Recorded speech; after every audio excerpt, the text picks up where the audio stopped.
வெங்கடேஷன் அவர்களுடைய வேள்பாரி கதையை கேட்க வந்திருக்க உங்க எல்லாருக்கும் மனோன்மணி முருகேசனின் அன்பு வணக்கங்கள். உங்க எல்லாரையும் திரும்பவும் பாரியனுடைய பரம்பு மலைக்கு கூட்டிட்டு போறதுல எனக்கு ரொம்பவே மகிழ்ச்சி. அங்கவையும் உதிரனும் நீலன் மயிலாவினுடைய திருமண பரிசா கிளிமூக்கு மாங்கனிய கொடுக்கணும் அப்படிங்கிறதுக்காக காட்டுக்கு போறாங்க. போன இடத்துல உதிரனை அடவியே கடிச்சிருது. அதனால உதிரன் மயக்கமாயிடுறான். அந்த சமயத்துல அந்த காட்டுல படையோசை கேக்குது. அந்த சமயத்துல அங்கவை உதிரனை கயித்துல கட்டி மரத்து மேல ஏத்தி மறைச்சு வைக்கிறா. மரத்தினுடைய உச்சி கிளையில இருந்து இலைகளை நகர்த்தி பார்க்கும்போது தூசி படையினர் முன்னேறி வர்றது அங்கவைக்கு தெரியுது. இதுவரைக்கும் போன பகுதியில இதுக்கப்புறம் என்னாச்சு அப்படிங்கிறத இந்த பகுதியில பார்க்கலாம். அங்கவை சொன்ன ஒவ்வொரு சொல்லும் உதிரனால நம்பவே முடியாததா இருந்துச்சு. உதிரன் எந்திரிச்சு பார்க்கும்போது எல்லா படைகளும் நகர்ந்து போயிருந்துச்சு. பொழுது நீங்கி ரொம்ப நேரத்துக்கு பிறகுதான் மயக்கமே களைஞ்சது உதிரனுக்கு. மரத்தினுடைய உச்சி கிளையில உட்கார்ந்த நிலையில கயிற்றால கட்டப்பட்டிருக்கிறது ஏன் அப்படின்னு உதிரனுக்கு அப்ப புரியவே இல்லை. உதிரன் பேச தொடங்கினதும் அதிர்ந்து பேசாத அப்படின்னு சொல்லி அங்கவை உதிரனை எச்சரிச்சிருக்கா. பொழுது மங்கி இருள் சூழ்ந்ததால அவனால நடக்கிறத புரிஞ்சுக்கவே முடியல. ரொம்ப நேரத்துக்கு அப்புறமாதான் அங்கவை அங்க என்னெல்லாம் நடந்துச்சு அப்படிங்கிறத ரொம்ப மெதுவான குரல்ல உதிரன் கிட்ட சொல்லியிருக்கா. அப்படி சொல்லும் போது கூட உதிரனுக்கு கட்டப்பட்டிருந்த கட்டை அவ கழற்றவே இல்லை. நிலைமைய புரிஞ்சுக்க முடியாம உணர்ச்சி பொங்க அவன் எதுவும் செஞ்சிடக்கூடாது அப்படிங்கறதுல அங்கவை தெளிவாவே இருந்தா. ஏன் அப்படின்னா பரம்புக்குள்ள எதிரிகள் நுழைஞ்சிட்டாங்க அப்படின்னு தெரிஞ்சுக்கிட்டா ஒரு காவல் வீரன் கதை கேட்டுக்கிட்டு இருக்க மாட்டான் அப்படிங்கிறது அங்கவைக்கு நல்லாவே தெரிஞ்சது. ஆனா இப்போ நிலைமை வேற விதமா இருந்துச்சு. உதிரனுக்கு மயக்கம் நீங்கிய பொழுதுல இருந்து அதிர்ச்சி மேல் அதிர்ச்சிகளை அங்கவை சொல்லிக்கிட்டே இருந்தா. ஆத்துக்கு மேல நல்ல உயரத்துல இருந்து பார்த்தாலும் எண்ணிக்கை அறிவுல தேர்ந்தவளாக இருந்ததாலும் நகரக்கூடிய படைய பத்தி துல்லியமான கணக்க அங்கவையால சொல்ல முடிஞ்சது. அப்படி அங்கவை சொல்லிக் கொண்டே இருந்த அவளுடைய குரல் உதிரனுடைய காதை விட்டு அகலவே இல்லை. அப்படி அங்கவை சொல்லிக்கிட்டு இருக்கும் போது உதிரன் சொன்னா, பரம்பு வீரனா, இந்த படையை தடுப்பதுதான் என்னோட முதல் வேலை. பக்கத்துல இருக்கக்கூடிய ஊர்கள் எல்லாம் திரட்டி இந்த இரவுலேயே என்னால தாக்குதலை தொடங்க முடியும். எதிரிகளை இந்த இடம் விட்டு துளியும் நகர விடாம என்னால செய்ய முடியும் அப்படின்னு ஆத்திரத்தோட உதிரன் சொன்னப்போ ரொம்ப அமைதியா ஆனா உறுதியான குரல்ல அவனுடைய எண்ணத்தை மறுத்து அங்கவை பேச ஆரம்பிச்சா. என்னுடைய தந்தை, தேக்கன், முடியன் இப்படி யாருமே சிந்திச்சிராத ஒரு திசை வழியில பரம்புக்குள்ள பெரும் படை நுழைஞ்சிருக்கு. அப்படின்னா இதுக்கு பின்னால விரிவான திட்டமிடல் இருக்கணும். சேரனும் பாண்டியனும் படையெடுப்பாங்க அப்படின்னு எதிர்நோக்கி இருக்கும்போது இவ்வளவு பெரும் படையோட சோழன் ஏன் உள்ள வர்றான்? அதுவும் எழுவனாற்றினுடைய வழியா எங்க போறான்? இதெல்லாம் விரிவான தன்மையோட எதிர்கொள்ள வேண்டிய ஒண்ணு. அதனால செய்தியை உடனடியா எவ்வியூருக்கு கொண்டு செல்லக்கூடிய வேலையை மட்டும் இப்போதைக்கு செய் அப்படின்னு சொல்லி அங்கவை சொல்றா. எதிரிய கண்டு குருதி கொப்பளிக்க சினந்தெழுந்த உதிரனை மடக்கி பிடிச்சு எவ்வியூர் நோக்கி அனுப்புறா அங்கவை. செய்தி சொல்ல மற்றவங்களை கூட அனுப்பலாம் அங்கவை. நான் எதிரிகளை தொடர்ந்து செல்வதுதான் இப்போதைக்கு சரி அப்படின்னு உதிரன் திரும்பவும் வாதிட்ட போது அங்கவை சொன்னா, எதிர்பாராத திசையிலிருந்தே இவ்வளவு பெரும் படை உள்ள நுழைஞ்சிருக்கு அப்படின்னா மற்ற திசையில இருந்து எவ்வளவு படை உள்ள நுழைஞ்சிருக்கோ அதை எதிர்கொள்ள யார் யார் எங்கெங்க போகணும் அப்படிங்கிறதெல்லாம் பரம்போட தலைவன் எடுக்க வேண்டிய முடிவு. நீ போரிட வேண்டிய இடம் எது அப்படிங்கிறத எவ்வியூருக்கு போய் கேட்டு தெரிஞ்சுக்கோ அப்படின்னு திடம் கொண்ட குரல்ல அங்கவை சொன்னான். ஈட்டு ஏந்திய பல்லாயிரம் எதிரிகள் கீழே போய்கொண்டிருப்பதை அறிந்த போதும் நடுங்காத அவளுடைய கால்களை விட உறுதி மிக்கதா இருந்துச்சு அவளுடைய சொற்கள். உதிரனுக்கு மயக்கம் தெளிஞ்ச 3வது நாள் நள்ளிரவுல உதிரனும் அங்கவையும் எயினூருக்குள்ள வராங்க. நாய்களோட சத்தத்தை கேட்டு ஊரே எந்திரிச்சிருது. உடலும் மனமும் அதிர்ச்சியிலிருந்து மீள முடியாம இருந்துச்சு. அங்கவையால எழுவனாற்றினுடைய மணல் வெளிய கடக்க முடியாம இருந்துச்சு. எத்தனை காலடி தடங்கள், யானையோடது எத்தனை, வில் வீரர்களுடையது எத்தனை, கொன்றளிக்க வேண்டிய எதிரிகளோட எண்ணிக்கை தான் எத்தனை, அது எல்லாமே அங்கவையோட கண்ணுல இருந்து மறையாம இருந்துச்சு.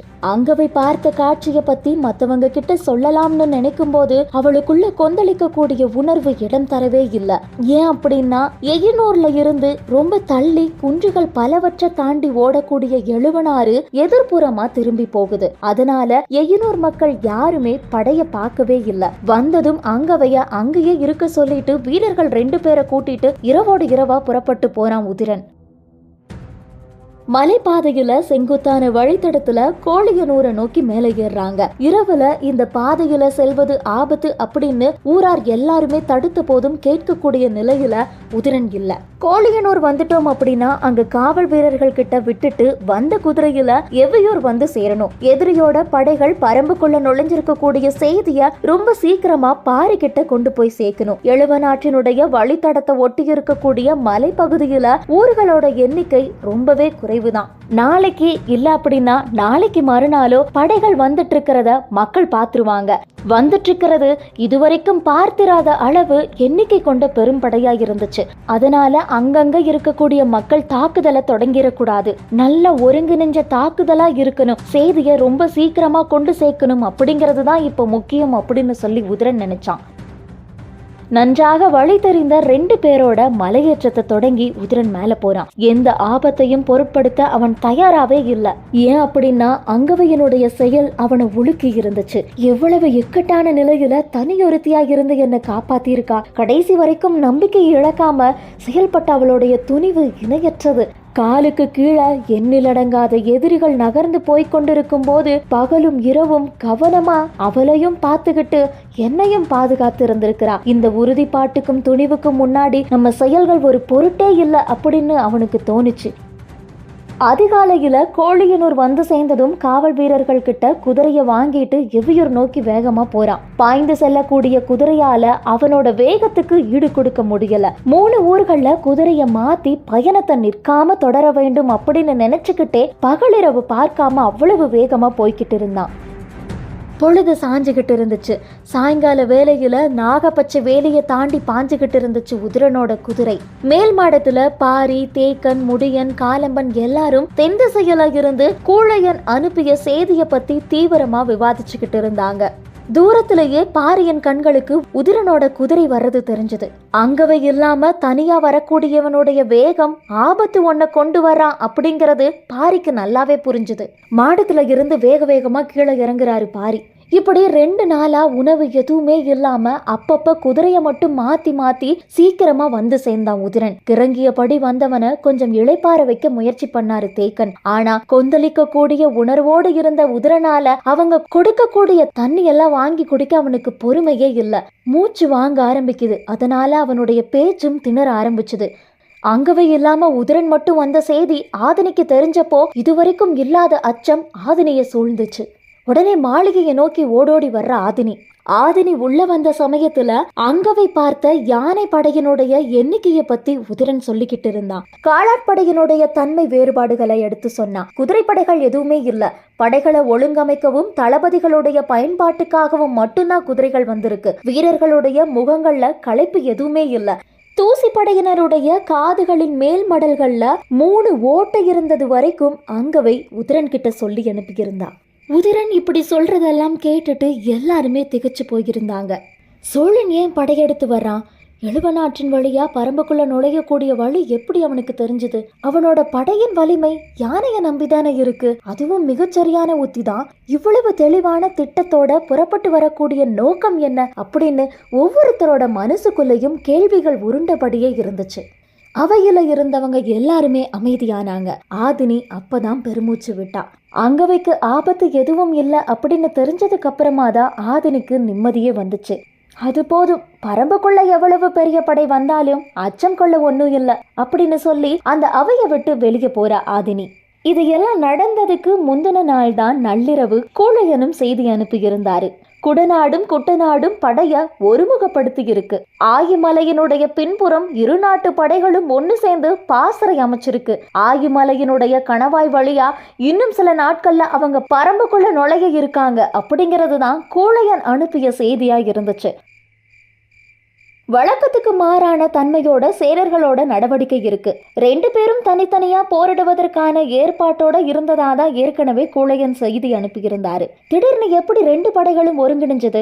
ஆயிமலை கணவாய் பகுதியின் வழியா பரம்புக்குள்ள நுழையக்கூடிய துணிவு எப்படி இவனுக்கு வந்துச்சு? கிழக்கு புறத்துல பாண்டியன் படை அணிதிரண்டு கொண்டிருக்கிறதுக்கும் சேரனினுடைய நடவடிக்கைக்கும் இருக்கக்கூடிய உறவுகள் என்ன அப்படிங்கறத பத்தி தான் அவையில இருந்தவங்க எல்லாருமே பேசிக்கிட்டு இருந்தாங்க. அப்போ உதிரன் பேச ஆரம்பிக்கிறான். கடந்த 15 வருஷத்துக்கு மேல சேரர்களோட தாக்குதல் எத்தனையோ தடவை பரம்பு மலையில நடந்திருக்கு. ஆனா இந்த தடவை உதயஞ்சேரலோட நடவடிக்கையில நிறைய மாறுபாடு தெரியுது. அவன் ரொம்ப கவனமா பல வேலையை செய்யறான். பரம்புக்குள்ள வழி அமைக்க அவன் தொடர்ந்து முயற்சி பண்ணி இருக்கான். ஆனா அவன் முயற்சி பண்ண எந்த பகுதியிலையுமே இல்லாம ஆயமலையில கொண்டு வந்து இப்ப படைய நிறுத்தி வச்சிருக்கான். அவனோட திட்டமிடல்ல ஒரு பகுதியா நம்மளுடைய எண்ணங்களை குழப்பக்கூடிய உத்தியா இது இருக்கு. இதை எப்படி எதிர்கொள்ளணும் அப்படின்னு எல்லாரும் யோசிச்சுட்டு இருந்தப்பதான் சோழப்படை உள்ள நுழைஞ்சதை பத்தி உதிரன் சொன்னான். உதிரன் சொன்ன செய்தி எல்லாமே எல்லாருக்குள்ளேயும் குழப்பத்தையே உருவாக்குச்சு. இந்த படையெடுப்போட நோக்கத்தையும் தன்மையையும் புரிஞ்சுக்கவே முடியல. இத்தனை ஆயிரம் எதிரிகள் இதுவரைக்கும் பரம்புக்குள்ள நுழைஞ்சதே கிடையாது. ஏன் அப்படின்னா அங்கவே சொல்லி இருக்கக்கூடிய கணக்குப்படி காலாட்படையினுடைய எண்ணிக்கை 5000க்கும் அதிகமா இருந்துச்சு. யானைகளுடைய எண்ணிக்கை பார்த்தோம் அப்படின்னா 500க்கும் அதிகமா இருந்துச்சு. எதிரியோட படைய பத்தி பாரி வேற என்ன கேட்க போறாரு அப்படின்னு உதிரன் எதிர்பார்த்துட்டு இருந்தப்போ பாரி கேட்டாரு, நீ எப்போ கண்முழிச்ச அப்படின்னு சொல்லி. நான் அடுத்த நாள் காலையில். சரி, போதிய உணவு இல்லாமல் பல நாளாக நீ பயணம் பண்ணி வந்திருக்க, முதல்ல சாப்பிட்டு வா, அதுக்கப்புறம் நம்ம பேசலாம் அப்படின்னு சொல்லி பாரி சொல்கிறாரு. உதிரனுக்கு எந்திரிச்சு போகவே மனசில்லை. தயங்கியபடியே வீரர்களோட அவையை விட்டு வெளியே போனான். துவளாத அவனுடைய நடைய பார்த்தபடியே பாரி சொன்னாரு, நாகக்குடி அப்படிங்கிறதால அடுத்த நாளே கண் விழிச்சிருக்கான். ஒன்றுக்கும் மேற்பட்ட அடவி கடிச்சிருந்தா வேற யாரா இருந்தாலும் இந்நேரம் இறந்துருப்பாங்க அப்படின்னு சொல்லி பாரி சொல்றாரு. உதிரன் வர வரைக்கும் பேச்சு நீண்டுகிட்டே இருந்துச்சு. இப்படிப்பட்ட சூழலுக்கு தகுந்த மாதிரி தன்னுடைய கருத்தை எடுத்து வைக்கிறாரு முடியன். ஆயமலையினுடைய கணவாய் பகுதி ரொம்ப குறுகியது. அதுக்குள்ள நுழைஞ்சு வந்தாலும் அடற்காடா தான் இருக்கும். அதனால அந்த பகுதியில சேரனால படை நடத்தி உள்ள நுழைய முடியாது. அவன் வேற ஏதோ திசையில இருந்து உள்ள வரதான் திட்டமிட்டு இருக்கான். நம்மளுடைய கவனத்தை திருப்புறதுக்கு தான் இந்த ஏற்பாடுகளை எல்லாம் செஞ்சுக்கிட்டு இருக்கான் அப்படின்னு சொல்லி முடியன் சொல்றாரு. அவ்வளவு பெரிய காட்டை எவ்வளவு தூரம் ஊடறுத்து உள்ள வர முடியும்? பெரும்படைகள் நகர்வதற்கான நில அமைப்பை அவனால் எப்படி உருவாக்கிக்க முடியும் அப்படின்னு சொல்லி வாரிக்கையன் கேட்குறாரு. எந்த விதமான முன் அனுபவமும் இல்லாமல் சோழன் உள்ள நுழைஞ்சிருக்கான். 10,000 வீரர்களை கொண்ட படை இருக்கு அப்படிங்கிற மமதையில தான் மூடத்தனமான முடிவை எடுத்திருக்கான். ஆனால் உதயஞ்சேரல் அப்படியெல்லாம் சொல்லிட முடியாது. நம்மளால கணிக்கவே முடியாத ஒரு ஆட்டத்தை ஆடி பார்க்கணும்னு நினைக்கிறான் அப்படின்னு சொல்லி தேக்கன் சொல்றாரு. இவங்க எல்லாரும் பேசிக்கிட்டு இருக்கிறத அமைதியா கேட்டுக்கிட்டு இருந்த பாரி சொன்னாரு, தென்புறத்து காவல் வீரர்கள் பயன்படுத்தக்கூடிய குதிரைப்பாதை ஒன்று ஆயமலையின் வழியா போகுதுல்ல, அதை அடிப்படையா வச்சு உதயஞ்சேரல் திட்டம் போட்டிருப்பான். யாரும் சிந்திக்காத கருத்தா பாரி சொன்னாரு. ஆனா குதிரைப்பாதையில பெரும் படை ஒன்று எப்படி நகர்ந்து வர முடியும் அப்படின்னு சொல்லி முடியன் கேட்கிறாரு. அது கேள்வி கிடையாது. அந்த குதிரை பாதைய அவன் எப்படி கண்டுபிடிச்சான் அப்படிங்கிறது தான் கேள்வி. அந்த திசையில போகக்கூடிய நம்மளோட காவல் வீரர்களை அவங்க தொடர்ந்து கவனிச்சதன் மூலமா தெரிஞ்சிருப்பாங்க. அப்படின்னா அந்த பாதையோட வழியிலான ஒரு முயற்சிக்கு அவங்க தயாராகி இருப்பாங்க அப்படின்னு சொல்லி வாரிக்கையன் சொல்றாரு. மற்றவங்க எல்லாருடைய சிந்தனையும் வாரிக்கையன் சொன்ன சொல்லுக்கு போச்சு. இப்போ அப்ப முடியன் கேட்கிறாரு, சாலமலை, கழுவாரிக்காடு, நரிமுகடு இந்த 3 பகுதியில தான் சேரன் படை நடத்தி உள்ள வர முடியும். ஆனா எந்தவித காரணமும் இல்லாம ஆயமலையின் பின்புறம் படையை நிறுத்தி இருக்கிறது எதனால அப்படின்னு சொல்லி கேட்கிறாரு. இதுக்கான விட யார்கிட்டயுமே இல்லை. எல்லாரும் அமைதியா இருந்தாங்க. அப்போ தேக்கன் சொன்னாரு, அவங்களோட திட்டம் எதுவா வேணாலும் இருந்துட்டு போகட்டும். 3 பேரும் நம்ம கைக்கு பக்கத்துல வந்துட்டாங்கல்ல, இனி நாம செய்ய வேண்டியதை பத்தி முடிவெடுப்போம் அப்படின்னு சொல்றாரு. கொஞ்ச நேரம் அமைதி நீடிச்சுது. எந்த விதமான அச்சமும் அவசரமும் யார்கிட்டயுமே இல்லை. அப்ப உட்கார்ந்திருந்த பாரி எந்திரிச்சபடி சொன்னாரு, சரி, இனி நாம நீராட்டுக்காக கொற்றவையின் கூத்து களத்துல கூடுவோம் அப்படின்னு சொல்லிட்டு போனாரு. கொற்றவையினுடைய கூத்துக்களத்தை காவல் வீரர்கள் வேக வேகமா தூய்மைப்படுத்தி பந்தங்களை ஏற்றி வச்சிருந்தாங்க. உதிரன் தான் அந்த இடத்துக்கு முதல்ல வந்தான். உதிரன் சொன்னதுக்கு அப்புறமா தான் அங்க இருந்த வீரர்கள் எல்லாருக்குமே விஷயமே தெரிஞ்சது. இந்த நீராட்டு சடங்கு எவ்வளவு உக்கிரமானது அப்படிங்கிறது எல்லாருக்குமே தெரியும். தேக்கன், வாரிக்கையன், முடியன் இந்த 3 பேருமே அடுத்ததா வந்து சேர்ந்தாங்க. கொஞ்ச நேரத்துல பாரியும் காலம்பனும் அந்த இடத்துக்கு வந்தாங்க. அவங்களுக்கு பின்னாடி ஆதினி 2 பெண்களோட வர இறுதியில குலநாகனிகளும் கூட்டமா அந்த இடத்துக்கு வந்து சேர்ந்தாங்க. பந்தங்கள் எல்லா இடத்துலயும் ஏற்றப்பட்டிருந்துச்சு. வெளிச்சம் கண்டு பறவை உருண்டைகள் படபடத்து ஓசை எழுப்புச்சு. குலநாகினிகள் 3 பேர் உடுக்கைய கையில வச்சிருந்தாங்க. ஆதினி கூட வந்த 2 பெண்கள்ல இளம்பெண் ஒருத்தி நீர் நிறைந்த பச்சை மண் குடத்தை தூக்கிட்டு வந்தா. அந்த நீர் குடத்துக்குள்ள என்ன இருந்துச்சு அப்படின்னா முன்னோர்களுடைய எலும்புகள் இருந்துச்சு. இன்னொரு பெண் யாரு அப்படின்னா சூழ் வயிற்றுக்காரி. அதாவது அந்த பெண் நிறைமாத கர்ப்பிணியா இருந்தாங்க. அந்த பெண் பனங்கருக்க கலையத்துல செருகி தலையில ஏந்திட்டு வந்தா. போர் அப்படிங்கிறது கொற்றவையனுடைய திருவிழா. ஆதி காலத்துல இருந்து கொற்றவை மனம் குளிரக்கூடிய நிலம் இந்த போர்க்களம் தான். சிதைவுண்ட உடல்களும் சரிந்து தொங்கக்கூடிய குடல்களும் தாடை வெட்டுப்பட்டு பிளந்து கிடக்கும் முகங்களும் தான் கொற்றவைக்கான படையலாயிருக்கு. குலுங்கக்கூடிய முலைகள்ல குருதி பெருக்கி தன்னுடைய மக்களை கொற்றவை தெய்வம் பாலூட்டி வளர்க்கறதே போர்க்களத்துல இந்த கைமாற அவங்க செய்வாங்க அப்படிங்கிறதுக்காக தான். செம்பாறையில தலைகள் உருண்டு தெரிக்கக்கூடிய ஓசையவே உடுக்கையின் ஓசையாக்கி கொண்டவள் கொற்றவை. எதிரிகளோட குருதி நிலமெங்கும் வழிந்தோடும். செந்நிற வீர மண்ணை பிசைந்து கொற்றவைக்கு ஊட்ட போகும் நல்ல செய்திய சொல்றதுக்காக தான் குலநாகினிகள் அந்த இடத்துக்கு வந்திருந்தாங்க. பாரி, தேக்கன், முடியன், வாரிக்கையன், காலம்பன் இந்த 5 பேருமே குலநாகினிக்கு கொஞ்சம் பின்னாடி நின்னுகிட்டு இருந்தாங்க. போரை தொடங்க ஆயத்த நிலையில இருக்கக்கூடிய சேரன், படை நடத்தி பரம்புக்குள்ள வந்திருக்கக்கூடிய சோழன், பரம்பின் எல்லையில படைய நிலை கொள்ள செய்யும் பாண்டியன் அப்படின்னு 3 பெரும் எதிரிகள் சூழ்ந்த நிலையில நம்மளுடைய தாக்குதலை தொடங்க பாரி சொல்லக்கூடிய உத்தரவு என்ன? யார் யார் எந்த திசையில களம் புக வேண்டும்? பரம்பினுடைய தலைவன் எட போகும் ஆணை என்ன அப்படிங்கறத தெரிஞ்சுக்கிறதுக்காக உதிரனுடைய மனம் துடிச்சுக்கிட்டே இருந்துச்சு. கூட்டத்தினுடைய ஓசையையும் பந்தங்களினுடைய வெளிச்சத்தையும் கண்டு தெய்வவாக்கு விலங்கு குரல் எழுப்பி அவங்களுக்கான உத்தரவு கொடுத்துச்சு. குலநாகினிகளும் ஆதினியும் சடங்குகளை வேக வேகமா செய்ய ஆரம்பிச்சாங்க. பனி ஓலை கூடையில கனிகளையும் இதர பொருட்களையும் கொண்டு வந்த குலநாகினி ஒருத்தி அதை எடுத்து கீழே வைக்க தொடங்கினாங்க. அந்த கூடையில உடல் முழுவதும் இறகு உதிர்த்த நீர் சேவல் ஒண்ணு கால் கட்டப்பட்ட நிலையில அதுல இருந்துச்சு. யானை முடியும் புலி மயிரும் கொண்டு பின்னப்பட்ட கயிற்றால நூலு கிழங்க கட்டியிருந்தாங்க. சாம்பல் பொழுதுல குருதி பிசைந்து சின்ன சின்ன உருண்டைகளாக எண்ணற்ற உருண்டைகளை உருட்டியிருந்தாங்க. கூத்துக்களத்தினுடைய இடப்புறம் இருந்து தேவவாக்கு விலங்கினுடைய வழக்கத்துக்கு மாறான குரல் கேட்டதும் உடுக்க எடுத்து அடிக்க தொடங்குனாங்க குலநாகினி ஒருத்தி. மத்தவங்களோ குலவையிட தொடங்கினாங்க. உடுக்க யோசையும் குலவை யோசையும் அதிகமாக ஆரம்பிச்சது. குலநாகினிகள் நடுவுல நின்னுட்டு இருந்த ஆதினியையே உற்று பார்த்து கொண்டிருந்தாங்க. ஆதினியோ முடிச்சிட்ட தலைமுடி அவள மெல்ல சிரித்து தோல் குலுக்கி ஆடத் தொடங்கினாங்க. உடுக்கையினுடைய ஓசைக்கு ஏற்ப ஆட்டத்தினுடைய வேகம் அதிகமாச்சு. ரொம்ப சீக்கிரமா அது வெறியாட்டமாகவும் மாற ஆரம்பிச்சது. நள்ளிரவுல உடலெல்லாம் கொதிப்புற்று துடிக்கக்கூடிய ஆதினியின் ஆட்டம் குலநாகினிகளையே நடுக்குற செய்வதாய் இருந்துச்சு. குலநாகினிகள் 3 பேரு ஆதினியின் முன்னாடி மண்டியிட்டு உடுக்கை அடிச்சாங்க. அவங்களோட கண்கள்ல இருந்து நீர் தார தாரையா இறங்கிட்டு இருந்துச்சு. ஆதினியனுடைய ஆவேசம் அதிகமாக ஆரம்பிச்சது. உடுக்கையினுடைய ஒலி நரம்புகளை முறுக்கி சுழற்றுச்சு. மத்த குலநாகினிகள் அவளோட தோலை பிடிச்சு அமுக்கி உட்கார வைக்க முயற்சி பண்ணாங்க. குலவை யோசைக்கு தகுந்த மாதிரி குலநாகினிகளுடைய சடங்கு தீவிரம் அடைந்தபடியே இருந்துச்சு. பற்களை நர நரன்னு கடிச்சபடி பிடிச்சிருக்கிறவங்களை உலுக்கி எடுத்த ஆதினி நெருங்க முடியாத பரம்பினுடைய தலைவிய குலநாகினிகள் மொத்தமா இணைஞ்சு தோள்களை பிடிச்சு அழுத்துனாங்க. பெரும் குரல் எடுத்து ஆதினி கத்துனா. அது வரைக்கும் சாஞ்சு கிடந்த நீர் சேவல் எழுந்து நின்னு தலை சிலுப்பி கூவுச்சு. அதை பார்த்ததும் பாஞ்சு போன மூத்த குலநாகினி இறகு உதிர்த்த நீர் சேவலை எடுத்து ஆவேசமாக கத்தியபடி அதனுடைய தலைய முறுக்கி அத்தெடுக்கிறாங்க. குலவை யோசை உச்சிக்கே போச்சு. வலக்கையில இருந்த நீர் சேவலினுடைய தலைய இடப்புறமாவும் இடக்கையில இருந்த நீர் சேவலினுடைய உடலை வலப்புறமாவும் வீசி எறிகிறாங்க. மத்த குலநாகினிகள் நூலி கிழங்கையும் குருதி உருண்டைகளையும் எல்லா திசைகளையும் வீசி எறிஞ்சாங்க. இளம்பெண் சுமந்து வந்த பச்சை மண் குடத்து நீரை அமர்ந்திருந்த ஆதினியின் தலையில ஊத்துனாங்க.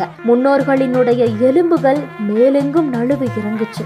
இறங்கக்கூடிய எலும்ப 2 கைகளாலும் ஏந்தி உட்கார்ந்திருந்தாங்க ஆதினி. 1000 அணங்குகள் காடெங்கும் இருந்து இறங்கி வந்து ஆதினிக்குள் அடங்க எண்ணிலடங்காத முன்னோர்களினுடைய விழா எலும்ப 2 கைகளாலும் ஏந்தி உட்கார்ந்திருந்தாங்க ஆதினி. அதை பார்த்ததும் ஆவேசம் கொண்ட பாரி ஆதினியை நோக்கி நடந்து வர்றாரு. மத்தவங்களும் பாரிக்கு பின்னாடி நடந்து வந்தாங்க. ஆதினியின் கையில இருந்த எலும்பு ஒன்ன எடுக்கிறாரு பாரி. உடுக்கை அடிக்கிறவங்க பாரிய சுத்தி ஒலி எழுப்புனாங்க. குலவை ஒலியின் சத்தம் அதிகமாக எடுத்த எலும்பினை கொண்டு மார்பிள கீறினாரு வேள்பாரி. கொப்புளித்து பெருகியது பாரியின் குருதி. உடுக்கை அடிப்பவர்களின் ஆவேசம் மொத்த காட்டையும் உலுக்கியது. மத்த 4 பேரும் அதே போல முன்னோர்களின் எலும்புகளை எடுத்து மார்பிள கிழிச்சுக்கிட்டாங்க. எல்லா திசையில இருந்தும் தேவவாக்கு விலங்குகளின் குரல் எதிரொலித்து கொண்டிருக்க சூழ்வயிற்றுக்காரி தலையில் சுமந்து வந்த கலையத்தோடு பாரியின் முன்னாடி மண்டியிட்டு உட்கார்றாங்க. குடத்துக்குள்ள இருந்த பனங்கருக்குனை எடுத்த பாரி கீரிய மார்பின் மீது உறக்க தேய்ச்சி எடுக்கிறாரு. குலவை ஓசையும் உடுக்கை ஓசையும் பறவைகளின் கத்தலும் விலங்கின் கதறலும் இணைய ஐவரின் மார்பு குருதியை பனங்கருக்குகள் வாங்கி கொண்டன. குருதி தோய்ந்த பனங்கருக்க ஆதினியின் கைகள் ஏந்தி பிடிக்க சூழ்வயிற்றுக்காரி மேடையின் மீது ஏறி உட்கார்றாங்க. குலநாகினிகள் ஆளுக்கு ஒரு திசை பார்த்து ஆவேசமா ஆடுனாங்க. கொற்றவையனுடைய பசியடக்கி தாகம் தீர்க்க எதிரிகளை மலை மலையாய் கொன்றழிப்போம் என ஐவரும் மார்பு குருதி கொண்டு உறுதி அளித்ததால ஆதினிக்குள்ள இருந்த கொற்றவை அகமகிழ்ந்தாள். வாயகன்று காடதிர சிரித்தாள். ஆனா மேடையில அமர்ந்திருந்த சூழ்வயிற்றுக்காரி சிரிக்கவே இல்லை. ஆவேசம் அவளுக்கு தனியவே இல்லை. விரித்த விழிகளோடு இமை ஆடவே இல்லை. பெருங்குரல் எடுத்து பக்கத்துல வா,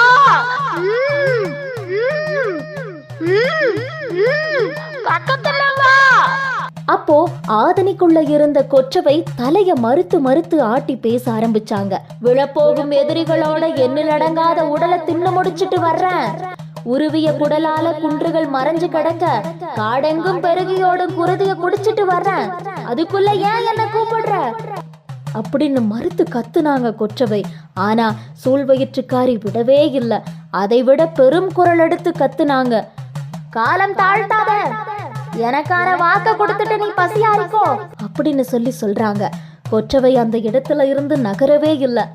தன்னோட பற்களை நர நரன்னு கடிச்சு என் மக்கள் கொன்றளித்துள்ள பிணங்களை சாப்பிட்டு முடிக்கிற வரைக்கும் பொறுத்துரு அப்படின்னு சொல்லி காட்டையே 2 கூறா பிளந்துகிட்டு இருந்தாங்க.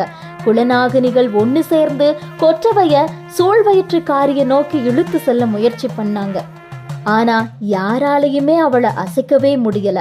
1000 அணங்குகள் ஒன்றாய் இறங்கி ஆடிக்கொண்டிருந்தாங்க. உடுக்கை ஓசையில இலைகள் நடுங்க ஆரம்பிச்சது. குலநாகினிகள் எல்லாரும் சேர்ந்து பெரும் ஆவேசத்தோட உட்கார்ந்திருந்த கொற்றவைய மேடையின் மீது இருந்த சோழ்வயிற்றுக்காரிய நோக்கி நகர்த்திட்டு போனாங்க. சோழ்வயிற்றுக்காரியின் கண்ணுல நீர் வழிஞ்சுகிட்டு இருந்துச்சு. ஆனா கொற்றவை தன்னை நோக்கி வர தொடங்கியதும் அவளின் முகத்துல சிரிப்பு படர தொடங்குச்சு. குலநாகினிகள் வலு கொண்ட மட்டும் நகர்த்தினாங்க. அப்படி அமர்ந்திருந்தது ஆதினி அல்ல, பரம்பின் தலைவியும் அல்ல, கொற்றவை எனும் தெய்வம். அதனால் அவ்வளவு எளிதாக அந்த கொற்றவை தெய்வத்தை நகர்த்திவிட முடியவில்லை. மேலும் மேலும் ஓசை எழுப்பி உடுக்கையடித்து பெருங்குரல்ல கதறியபடி கொற்றவைய முன்னகர்த்தினாங்க. மலையென குவியக்கூடிய பிணங்களின் குருதி வாடைய உள்மூக்குல நுகர்ந்தபடி கொஞ்சமா அகமகிழ்ந்து எந்திரிச்சாங்க. எழுந்த நிமிஷத்துல குலநாகினிகள் முழு ஆவேசத்தோட மேடைய நோக்கி நகர்த்தினாங்க. பக்கத்துல போய் அமர்ந்திருந்தவளின் நிறைமாத வயிற்றில் கை வைத்தாள் கொற்றவை. காடு நடுங்கக்கூடிய ஓசை இருளெல்லாம் கேட்டுச்சு. நிறைமாத கர்ப்பிணியின் வயிற்றில் கை வைத்து கொற்றவை சொன்னாள், நிறை சூழுக்குள் இருக்கும் புது உயிருக்கு இந்த மண்ணை காத்தளிப்பேன் அப்படின்னு கொற்றவை அளித்த வாக்கு காட்டுயிரின் காதுகளில் எல்லாம் எதிரொலிச்சது. எதிரிகளை கொன்றளிக்க நிகழும் சூளுரையும் குருதி குடிக்க துடித்தலும் ஆவேசமுமே இந்த சடங்கினுடைய உச்சம். ஆந்தைகளினுடைய வட்டவெளி நடுக்குற்ற அந்த நிமிஷத்துல இருளும் மழையும் ஒரு சேர உணரும்படி காடதிர கத்துனாரு வேள்பாரி. கொற்றவையின் பசி தீர்க்க எதிரிகளின் பிணங்களை மலையென குவிப்போம். பரம்பெங்கும் வேந்தர் படை சிந்தும் குருதி விட்டு ஈக்கள் அகலாத நிலை கொள்ளட்டும். சேரனின் படையை அழித்தொலிக்கும் வேலையை தேக்கனும் கூழையனும் உதிரனும் செய்யட்டும். கிழக்கு திசையில் நிலை கொள்ளும் பாண்டிய படையின் கருவறுக்கும் வேலையை முடியனும் காலம்பனும் நீலனும் செய்யட்டும். எழுவனாற்றின் மணலுக்குள் சோழப்படையை புதைத்தொழிக்க நான் புறப்படுகிறேன். கொற்றவையின் பெரும் பசிக்கு திசையெங்கும் விருந்தளிப்போம்.